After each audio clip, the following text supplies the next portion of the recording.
चलिए स्टार्ट करते हैं bending moment and shear force. ये जो टॉपिक है ये मॉस में आता है। मॉस मतलब बोल सकते हो आप मटेरियल ऑफ साइंस, या तो आप बोल सकते हो स्ट्रेंथ ऑफ मटेरियल जिसको हम सॉम भी बोलते हैं। ठीक है, इस टॉपिक में हम क्या पढ़ने वाले हैं, बेंडिंग मोमेंट और शियर फोर्स डायग्राम। ठीक है, तो बेंडिंग मोमेंट और शियर फोर्स डायग्राम क्या होता है इसको देखेंगे। तो उसको जानने के लिए कुछ इंपॉर्टेंट होता है हमको, जो कि है आपका छोटा मोटा नॉलेज। जैसे कि हम बोल सकते हैं टाइप्स ऑफ सपोर्ट क्या होता है, लोडिंग क्या होता है, किस क्राइटेरिया को फॉलो करते हुए बनता है, साइन कन्वेंशन क्या होता है। तो मैं अभी आपको खाली जस्ट इंट्रोडक्शन से समझा देता हूँ, फिर नेक्स्ट वीडियो में आपको मैं सॉल्व करना सिखाऊंगा कि कैसे बनेगा। ठीक है, तो जिस तरीके से सिखा रहा हूँ उस तरीके से सीखोगे तो अगर आपको बिल्कुल नहीं आता है तो आपको बहुत मजा आने वाला है, और आता भी है तो ये समझिएगा कि शायद नहीं आता है तो जाके जैसे समझ सकते हो। ठीक है, तो सबसे पहले तो हम स्टार्ट करते हैं कि कितने टाइप के लोड होते हैं। ठीक है, तो जो हेडिंग बनेगा वो क्या बनेगा, टाइप्स ऑफ लोडिंग।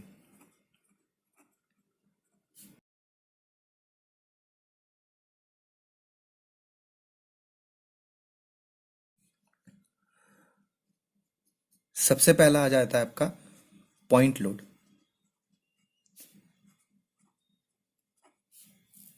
इसको हम दूसरे नाम से बोलते हैं कंसंट्रेटेड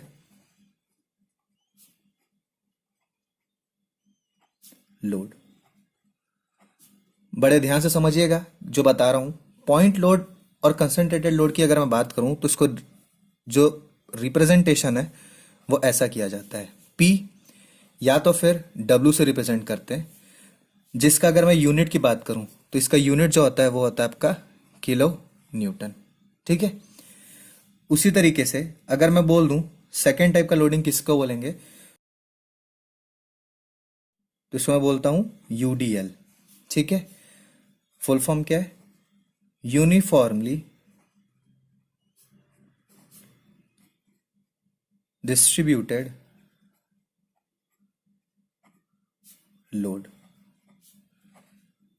ठीक है, इसको रिप्रेजेंट करते हैं हम ऐसा, जो कि होगा आपका स्मॉल डब्लू, जिसका यूनिट कितना होता है, किलो न्यूटन पर मीटर। ये ऐसा यूनिट नहीं है, ऐसा यूनिट होता तो क्या होता, न्यूटन, और इसका न्यूटन पर मीटर। ठीक है, इसको रिप्रेजेंट करने का एक और तरीका है। इसको रिप्रेजेंट करने के लिए कैसे करते हैं, एक ऐसा रेक्टेंगल बना देते हैं। ठीक है, रेक्टेंगल बना के इसको ऐसा वर्टिकली ड्रॉप करते हैं। अगर मैं बात करूं ये पॉइंट लोड क्या होता है, तो जैसे फॉर एग्जांपल अगर मान लो कि एक ब्रिज है, उस ब्रिज में अगर कोई खड़ा है या तो कोई स्टैंडिंग पोजीशन में है तो वो क्या कहलाएगा, पॉइंट लोड। उसी जगह पे लग रहा है, उस पॉइंट पे लग रहा है, और वो कंसंट्रेट हो रहा है एक ही जगह पे, इसलिए इसे क्या बोलते हैं अपन, कंसंट्रेट।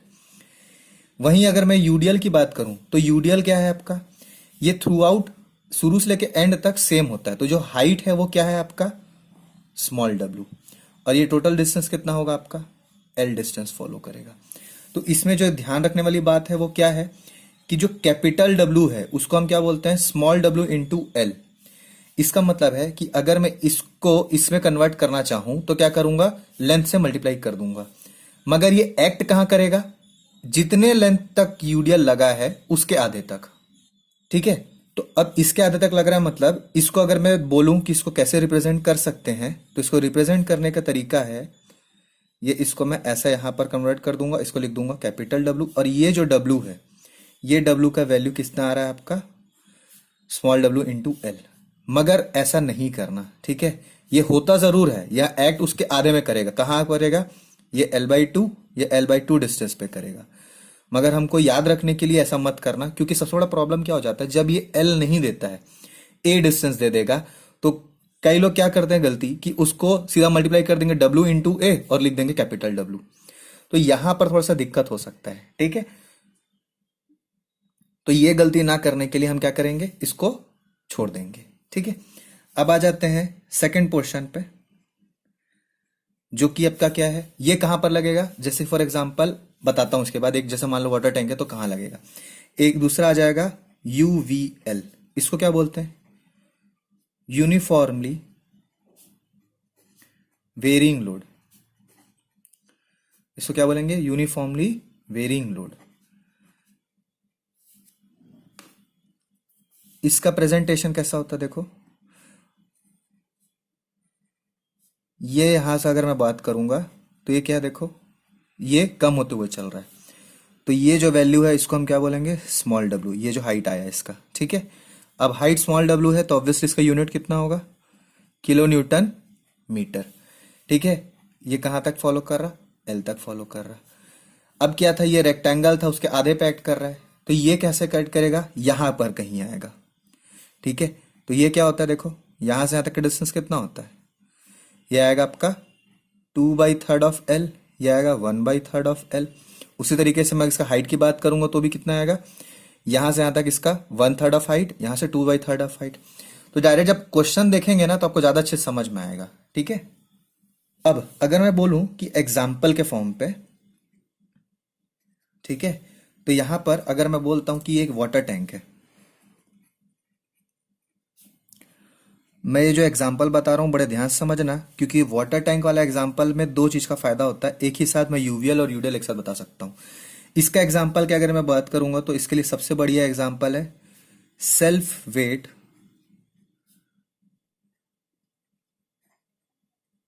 ऑफ स्लैब, जो कि क्या होता है आपका, डेड लोड होता है ना।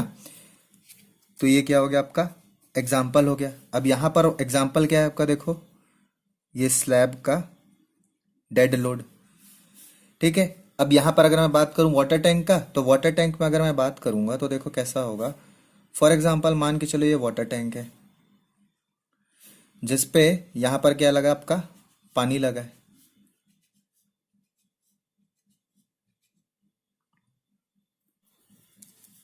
अब देखो यहां पानी तो आ गया, हम क्या करेंगे, जैसे अगर एग्जाम्पल के तौर पे आप समझिएगा, जैसे मान लो स्विमिंग पूल जाते हैं, तो स्विमिंग पूल में अगर हम लोग जैसे नीचे जाते हैं तो प्रेशर बढ़ते हुए चलता है। तो यहां से अगर मैं नीचे जैसे जा रहा हूं तो क्या है देखो, प्रेशर बढ़ते हुए चलेगा, दिख रहा। तो इसका मतलब क्या है, जैसे जैसे नीचे जा रहे हैं तो प्रेशर क्या है, बढ़ते हुए चल रहा है, ठीक है। तो ये प्रेशर क्या हो गया देखो, बढ़ते हुए चल रहा है। तो मतलब क्या है, ये भी एक यूवीएल हुआ, ये भी एक यूवीएल हुआ। अब इसी यूवीएल में यहां पर पानी तो यहां कांस्टेंट है क्योंकि हाइट कांस्टेंट है, तो इसके कारण जो यहां बेस है, यहां तो इसको इसको नीचे क्यों बना रहा हूं, ताकि यहां पर ये क्या कर, ओवरलैप ना कर जाए, ठीक है। इसको ओवरलैप ना कर जाए बोल के मैं यहां बनाया। तो मैं क्या बोल सकता हूं कि भाई ये क्या है आपका यूवीएल, ये भी क्या हो गया यूवीएल, और ये क्या हो गया आपका यूडीएल, ठीक है। तो ये एग्जांपल बेस्ट है समझने के लिए। और ये क्या है आपका सेल्फ वेट ऑफ स्लैब, मतलब डेड लोड होता है। अब ये कुछ टाइप के लोडिंग है। अब देखो इसमें मोमेंट भी आता है, कपल बनता है, ट्रेंगुलर लोडिंग है, तो इसके बाद ट्रेपेजोइडल लोडिंग भी आता है।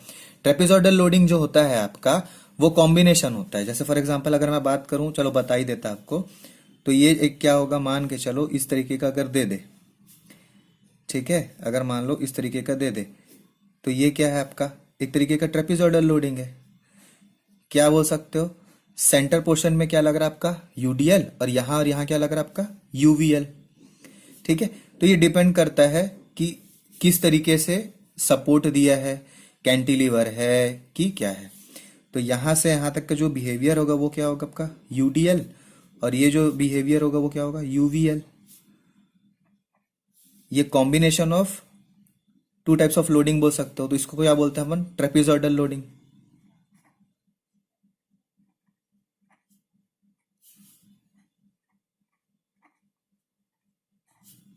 ठीक है। तो ये जो लोडिंग है इसमें अपन इतना ही समझते हैं। अब जैसे कपल भी होता है, कपल मतलब क्या होता है आपका, मोमेंट होता है, ठीक है। चलो कपल भी बता ही देता हूं मैं। जैसे मान के चलो ये फोर्थ टाइप का लोडिंग मान लो, इस ये भी एक तरीके का लोडिंग है, ठीक है। मैं कुछ कंसिडर नहीं कर रहा हूं, combination of two types of loading consider कर रहे हैं, ठीक है। मान के चलो इसको मैं कपल बता रहा हूं। कपल मतलब क्या होता है आपका, ये मोमेंट का पेयर होता है। जैसे फॉर एग्जांपल कोई एक सेक्शन है जो कि रोटेट कर जाएगा, ठीक है। मान के चलो ये क्या है आपका P, और यहां से यहां तक का जो डिस्टेंस है ये क्या है आपका D, और ये भी क्या बोल सकता हूं P। तो मोमेंट क्या होता है, इसका दूसरा नाम क्या होता है मोमेंट। और क्योंकि मोमेंट बोल रहा हूं तो इसका दूसरा नाम क्या बोल सकते हो, जैसे यहां पर कंसंट्रेटेड लोड था ना, तो यह क्या होगा, कंसंट्रेटेड मूवमेंट।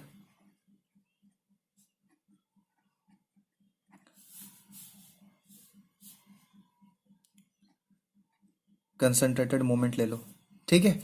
तो अगर मैं बोलूं कि भाई ये जो कंसंट्रेटेड मूवमेंट है या कपल है ये कैसा बिहेव करेगा, तो इमेजिन करो, अगर मान लो मैं कोई सेंटर पॉइंट लेता हूं, यहां कहीं पॉइंट पे, यहां कहीं पॉइंट लेता हूं, तो देखो क्या होगा, फोर्स इंटू परपेंडिकुलर डिस्टेंस, ये और ये फोर्स इंटू परपेंडिकुलर डिस्टेंस।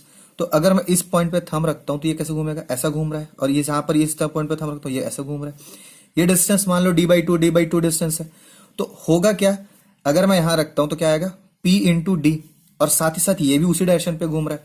तो इसको समझने के लिए क्या बोल सकते हो, P into D by two बोल सकते हो, ठीक है। प्लस क्या होगा, सेम डायरेक्शन पे जा रहा है ना, सेम डायरेक्शन पे क्या जा रहा है, P into D by two.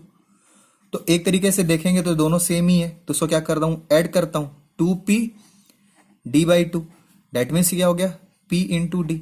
तो यहां पर मैं क्या समझ पा रहा हूं कि इसको अगर मैं चाहूं तो इसको मैं एक ऐसा मोमेंट बना सकता हूं जो कि एक इस पॉइंट पे बनेगा जहां ये मोमेंट की वैल्यू कितनी आएगी, p इंटू डी, ठीक है। तो ये हमारे लिए सबसे इंपॉर्टेंट बात हो जाता है कि भाई कपल क्या होता है और उसको कहाँ यूज करते हैं और कैसे यूज करते हैं, ठीक है। तो टाइप्स ऑफ लोडिंग में इतना ही आपको समझने के लिए काफी है, इससे ज्यादा जरूरत नहीं पड़ेगा, अगर लगता भी है तो उसको आगे बता दूंगा मैं, ठीक है। अब आ जाते हैं, अब हम देख लेते हैं टाइप्स ऑफ सपोर्ट। देखो, टाइप्स ऑफ सपोर्ट की अगर मैं बात करूं तो जब मैंने मैकेनिक्स पढ़ाया था तो मैकेनिक्स में मैंने समझा चुका था, ठीक है। फिर मैं आपको बता दे रहा हूं, बड़े ध्यान से समझना, क्योंकि बेंडिंग में शेयर फोर्स डायग्राम जब स्टार्ट करेंगे तो उस टाइम पे ये बहुत इंपॉर्टेंट हो जाता है कि आपको ये सब चीज याद हो। सबसे पहला अगर मैं बात करूं तो इसको मैं बोल देता हूं रोलर सपोर्ट। रोलर सपोर्ट, देखो जब कभी भी नया टॉपिक स्टार्ट करेंगे तो सब में ये बेसिक ही होगा, ठीक है। तो यहां पर रोलर को इंडिकेट करने के लिए ऐसा बना देते हैं, या तो ये ट्रायंगल बना करके ऐसा सर्कल बनाते हैं और इसको फिर ऐसा कर देते हैं, ठीक है। नेक्स्ट की अगर मैं बात करूं तो यहां पर क्या बोल सकता हूं मैं, हिंज सपोर्ट। देखो बहुत सारा सपोर्ट देखने मिलेगा, मगर जो मेन जो सबसे ज्यादा काम आएगा हमको हर एक सब्जेक्ट के लिए, वो यही 3 सपोर्ट काम आता है। तो दूसरा जो आया वो आपका क्या हो गया, हिंज सपोर्ट। और हिंज को रिप्रेजेंट करने के लिए कई बार बुक में ऐसा बना देता है, ठीक है। वहीं पर लास्ट जो सपोर्ट होगा वो है आपका कौन सा, फिक्स सपोर्ट।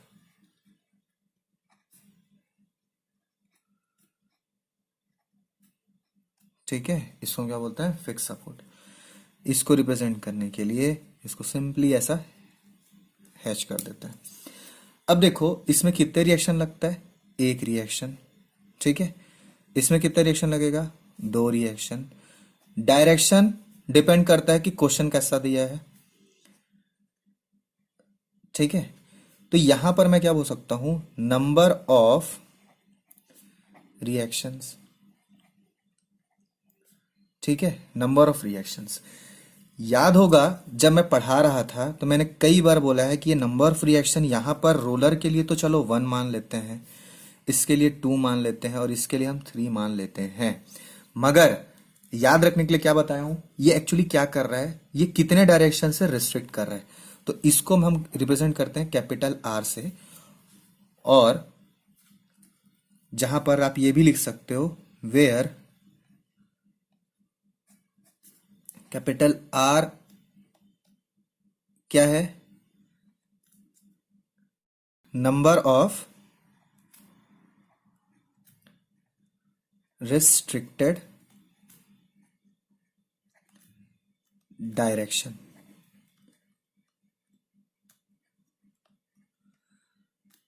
मतलब यहां पर कितना है, एक डायरेक्शन से रिस्ट्रिक्ट किया गया है वर्टिकली, मतलब अगर रोलर में लोड लगता है तो ये मूव कर सकता है, मोमेंट इसमें भी आ जाएगा मगर नीचे जाने नहीं देगा।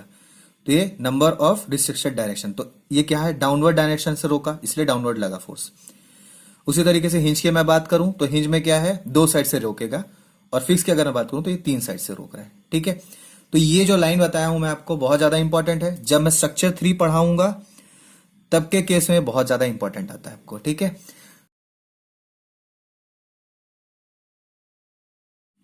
क्योंकि वीडियो थोड़ा सा लंबा हो गया है तो इसका जो सेकंड पार्ट है उसको हम नेक्स्ट क्लास में देखेंगे।